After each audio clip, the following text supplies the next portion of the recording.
On May 1st, 2011, Sohaib Athar tweeted, "Helicopter hovering above Abbbottabad at 1 a.m. is a rare event." This is the Museum of Twitter, the show we talk about the most important tweets in the history of Twitter.com. If you remember important dates in history and important locations in history, you know why this tweet is important. But if you don't, let me spell it out. Basically, to make a long story short, Sohaib Athar accidentally was live tweeting the eventual assassination of Osama bin Laden. Because Osama bin Laden was found on May 1st and 2nd in 2011 in a compound outside of Abbbottabad, Pakistan, and this is what Sohaib was noticing. Keep in mind that this was a covert operation, no one knew this was happening, and as far as Sohaib knew, there was just some helicopter that was being a nuisance late at night in Abbbottabad. He eventually added tweets like, "Go away, helicopter, before I take out my giant swatter," and "A huge window shaking bang here in Abbbottabad can't. I hope it's not the start of something nasty." He said since it's not the Taliban and it's not one of ours as in Pakistan's, he said it must be a complicated situation. And he noted there were interesting rumors in the otherwise uneventful Abbbottabad air today. And then eventually, when he figured out what happened, he tweeted,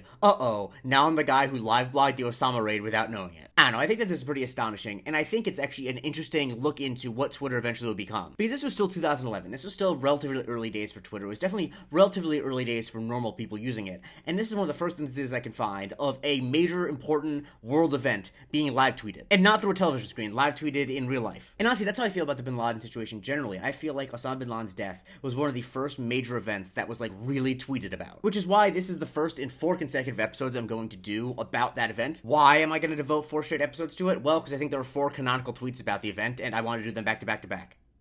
But anyway, I wanted to start off with this one because this is the earliest one. This is before anyone knew what happened. Okay, I suppose the people in this photo knew what was happening. Personally, I just find this to be astounding, and the odds of it are nuts. It would be like if on September 11th, someone's like, "Wow, this plane that just went out of LaGuardia seems to be taking an odd route." Sohaib had no idea that he was witnessing an important part of history. He was just like, "Oh, I'm being kept awake by this damn helicopter." And because of that, this tweet has legendary status. People retweet it, people reference it, people are like, "Oh my god, this is insane." Obaid called it the biggest spoiler in history nobody noticed. And Thanos said, "Bro almost ruined Osama's meeting breakfast with God." Because yeah, imagine if Osama bin Laden was following Sohaib and was like, "Damn, there's a helicopter above Abbbottabad, I gotta move." And I also think that Rob Hood is right where he says, "I miss the simpler days where Twitter was a reliable source for info and potential spoiler for a decade-long manhunt." And people joke about it, like Devin Nunes' cow responded to the tweet a decade later with the gif of Obama saying, "That's what I do." And there were a lot of responses that were definitely just inter-regional racist jokes, and I'm not gonna share those. I think I was a little disappointed by it, as I figured a lot of people would reference this when talking about a helicopter flying ahead, but there weren't that many. Like DDE Will says, "Helicopter hovering above my house at 2 a.m. is a rare event," but that's basically about it. I think events like this and coverage of protests in the Middle East around this time